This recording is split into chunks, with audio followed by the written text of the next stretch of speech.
STP Ullal ನಗರ ಸಮಿತಿಯ ವತಿಯಿಂದ ಸ್ಥಳಾಂತರಿತ ಪಕ್ಷದ ಕಚೇರಿ ಮತ್ತು ಮಾಹಿತಿ ಸೇವಾ ಕೇಂದ್ರ ಉದ್ಘಾಟನೆಗೊಂಡಿತು. ಉಳ್ಳಾಲ ಸೈಯದ್ ಮದನಿ ದರ್ಗಾ ಸಮಿತಿಯ ಅಧ್ಯಕ್ಷ ಅಬ್ದುಲ್ ರಶೀದ್ ಹಾಜಿ ನೂತನ ಸೇವಾ ಕೇಂದ್ರವನ್ನು ಉದ್ಘಾಟಿಸಿದರು. ಎಸ್ಟಿಪಿ ದಕ್ಷಿಣ ಕನ್ನಡ ಪ್ರಧಾನ ಕಾರ್ಯದರ್ಶಿ ಅನ್ವರ್ ಸಾದತ್ ಬಜತೂರು ಎಸ್ಟಿಪಿ ಉಳ್ಳಾಲ ನಗರ ಸಮಿತಿಯ ಕಚೇರಿಯನ್ನು ಉದ್ಘಾಟಿಸಿದರು. ಎಸ್ಟಿಪಿ ರಾಜ್ಯ ಪ್ರಧಾನ ಕಾರ್ಯದರ್ಶಿ ಬಿಆರ್ ಭಾಸ್ಕರ್ ಪ್ರಸಾದ್ ದಿಕ್ಸೂಚಿ ಭಾಷಣಗೈದರು. ರಾಷ್ಟ್ರೀಯ ಕಾರ್ಯದರ್ಶಿ ರಿಯಾಜ್ ಪರಂಗಿಪೇಟೆ, ರಾಜ್ಯ ಕಾರ್ಯದರ್ಶಿ ಆನಂದ್ ಮೆತ್ತಬೈಲು, ದಕ್ಷಿಣ ಕನ್ನಡ ಜಿಲ್ಲಾಧ್ಯಕ್ಷ ಅಬೂಬಕರ್ ಕುಳಾಯ್ ಮುಖ್ಯ ಅತಿಥಿಯಾಗಿ ಭಾಗವಹಿಸಿ ಮಾತನಾಡಿದರು. ಸರ್ಕಾರಗಳು ಯಾವುದೇ ಇದ್ರೂ ಯೋಜನೆಗಳನ್ನ ಬಹಳಷ್ಟು ಹಮ್ಮಿಕೊಳ್ತದೆ. ಆದರೆ ಅದು ಲೆಕ್ಕಾಚಾರಕ್ಕೆ ಮಾತ್ರ, ಅಂದಾಜು ಪಟ್ಟಿಯಲ್ಲಿ ಬಜೆಟ್ಗೆ ಮಾತ್ರ ಮಂಡನೆಯಾಗುವುದಿಲ್ಲದೆ ಕಾರ್ಯರೂಪಿಗೆ ಬರುವಂಥದ್ದು ಬಹಳ ವಿರಳ.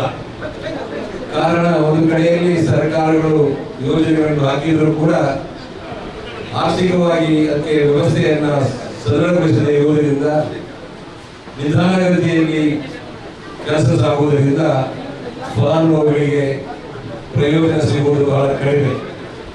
ಹೆಸರಿಗೆ ಮಾತ್ರ ಇಂಥ ಯೋಜನೆ ಇದೆ ಅಂತ ಹೇಳುವಂಥದ್ದು ಕೇಳಿಬರ್ತದೆ. ದುರ್ಬಲ ವರ್ಗದವರಿಗೆ ಎಲ್ಲರಿಗೂ ಕೂಡ ನ್ಯಾಯ ಒದಗಿಸಬಲ್ಲಂತ ಒಂದು ಸಂಸ್ಥೆ ಇವತ್ತು ನೀವು ಮಾಡಿದ್ದೀರಾ. ಇದು ಅಭಿನಂದನೆಗೆ ಕಾರಣಕರ್ತವಾಗಿದೆ. ದಕ್ಷಿಣ ಕನ್ನಡ ಜಿಲ್ಲೆಯಲ್ಲಿ ಇಷ್ಟೊಂದು ವಿಸ್ತಾರವಾದಂತಹ ಒಂದು ಕಾರ್ಯಕ್ರಮ, ಈ ಒಂದು ಸಂಸ್ಥೆ ನಾನು ನೋಡಿಲ್ಲ.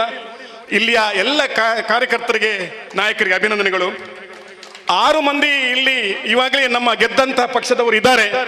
ಇದು 6 ಅಲ್ಲ, 16 ಮುಟ್ಟುತ್ತೆ. ಕೆಲವೇ ಸಮಯದಿಂದ ಖಂಡಿತ ಆಗುತ್ತೆ. ಹಾಗೆ ಭ್ರಷ್ಟರಿಗೆ ಸಿಂಹ ಸ್ವಪ್ನವಾಗಿದೆ ಈ social democratic party of India. ಬಹುಶಃ ಸಜೀಪ ಎಂಬಲ್ಲಿ ಭಾರತೀಯ ಜನತಾ ಪಾರ್ಟಿ ಹಿಂದೆ ಆಡಳಿತದಲ್ಲಿತ್ತು. ನನ್ನ ಜೊತೆ ಇದ್ರೆ ಒಳ್ಳೆಯವರು, ನನ್ನ ಬಿಟ್ಟು ದೂರ ಹೋದ್ರೆ ಕೆಟ್ಟವರು ಅನ್ನುವುದನ್ನ ನಾವುಗಳು ಅರ್ಥ ಮಾಡಿಕೊಳ್ಬೇಕು. ನಾನು ಈ ರೀತಿ ಮಾತನಾಡುವಂತಹ ಸಂದರ್ಭಗಳಲ್ಲಿ ಇಲ್ಲಿ ಇರುವಂತಹ ಕೆಲವರು ಕೇಳಬಹುದು, ಉಳ್ಳಾಲ ನಗರಸಭೆಯಲ್ಲಿ ನೀವೆಲ್ಲರೂ ಬಾಯಿ ಆಗಿದ್ರಂತಲ್ಲ. ನಾವು ಯಾವತ್ತೂ ಕೂಡ ಬಾಯಿ ಆಗೇ ಇಲ್ಲ. ಅವತ್ತಿಗೂ ತಟಸ್ಥ, ಇವತ್ತಿಗೂ ತಟಸ್ಥ. ನಾವು ಸೋಷಿಯಲ್ ಡೆಮೊಕ್ರೆಟಿಕ್ ಪಾರ್ಟಿ ಆಫ್ ಇಂಡಿಯಾದ ನಿಲುವು ಬಹಳ ಸ್ಪಷ್ಟವಾಗಿದೆ. ಬಿಜೆಪಿಯನ್ನು ಉಳ್ಳಾಲ ನಗರಸಭೆಯ ಆಡಳಿತದಿಂದ ದೂರ ಇಡಬೇಕಾಗಿತ್ತು. ಅದು ನಮ್ಮ ಪಕ್ಷದ ತೀರ್ಮಾನವಾಗಿತ್ತು. ಅದನ್ನ ಯಥಾವತ್ತಾಗಿ ಮಾಡಿದ್ದೇವೆ, ತಟಸ್ಥವಾಗಿ ನಿಂತು, ಬಾಕಿಯ ಬೆಂಬಲದ ಮುಖಾಂತರ ಅಲ್ಲ. ಈ ಸಂದರ್ಭದಲ್ಲಿ ಪದ್ಮಶ್ರೀ ಪ್ರಶಸ್ತಿ ಪುರಸ್ಕೃತ ಅಕ್ಷರ ಸಂತ ಹರೇಕಳ ಹಾಜಪ್ಪ ಅವರನ್ನು ಸನ್ಮಾನಿಸಲಾಯಿತು. ರಾಜ್ಯ ಸಮಿತಿ ಸದಸ್ಯ ಅಥಾವುಲ್ಲಾ ಚೌಕಟ್ಟೆ, ಜಿಲ್ಲಾ ಸಮಿತಿಯ ಸದಸ್ಯ ಅಶ್ರಫ್ ಕೆಸಿ, ಮಂಗಳೂರು ವಿಧಾನಸಭಾ ಕ್ಷೇತ್ರಾಧ್ಯಕ್ಷ ಇರ್ಷಾದ್ ಹಚ್ಚಿನಡ್ಕ, ಎಸ್ಟಿಪಿಐ ಮುಖಂಡ ಅಕ್ರಮ್ ಹಸನ್ ಮೊದಲಾದವರು ಈ ವೇಳೆ ಉಪಸ್ಥಿತರಿದ್ದರು.